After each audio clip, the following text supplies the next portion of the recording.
ইমনকে আচ্ছা মতো শায়েস্তা করেছে সুধা। ইমন কালিজল দিয়ে গজাননের মূর্তি নষ্ট করতে এসেছিল, আর ঝিনুক সেই কালিজল ইমনের মাথাতেই ঢেলে দিয়েছে। কালিজলে কাক ভেজা হয়ে একেবারে নাকানি চোবানি খেয়েছে ইমন। সুধা ইমনকে বলে, কি ভেবেছিলে এই কালিজল দিয়ে বসু মল্লিক পরিবারের সম্মান নষ্ট করবে? সুধা থাকতে সেটা কখনোই হতে দেবে না।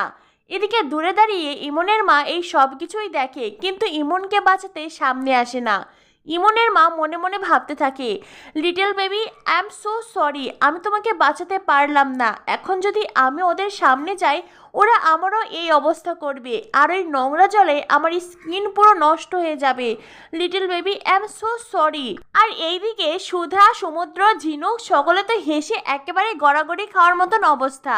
আগামী পর্বে দেখানো হবে তেজ সুধা ফুলওয়ালাদের তাদের পাওনা গন্ডা মিটিয়ে দিচ্ছে। সুধা ফুলওয়ালাদের বলে, আজ আপনারা না থাকলে যে কি হতো, আপনাদের অসংখ্য ধন্যবাদ। আপনারা ছিলেন বলেই পূজাটা ভালোভাবে সম্পন্ন হয়েছে।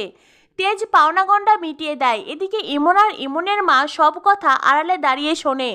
তেজ সুধা চলে গেলে ইমন তার মাকে বলে, মম, এই যে লোকগুলো ছিল এগুলো সব সুধার চেনা, সুধার কথাতেই কাজ করেছে। তবে তেজ যে বলল নতুন একটা ইভেন্ট কোম্পানি। ইমনের মা বলে, লিটল বেবি আমার তো মনে হচ্ছে এর মধ্যে নিশ্চয়ই কোনো একটা গন্ডগোল আছে। ইমন বলে, গন্ডগোল যাই থাকুক না কেন সেটা জানার মতন ধৈর্য আমার নেই। এবার যা করব আমি করব। বারবার ওই সুধার কাছে হাঁটতে আমার একদমই ভালো লাগে না, তাই আমি সুধাকে নিজের রাস্তা থেকে সরিয়ে ফেলবো।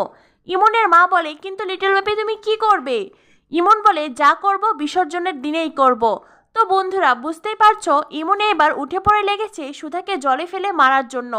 কি হতে চলেছে শুভ বিবাহ সিরিয়ালে, পরবর্তী আপডেট পেতে আমাদের সাথেই থাকো। ধন্যবাদ সবাইকে।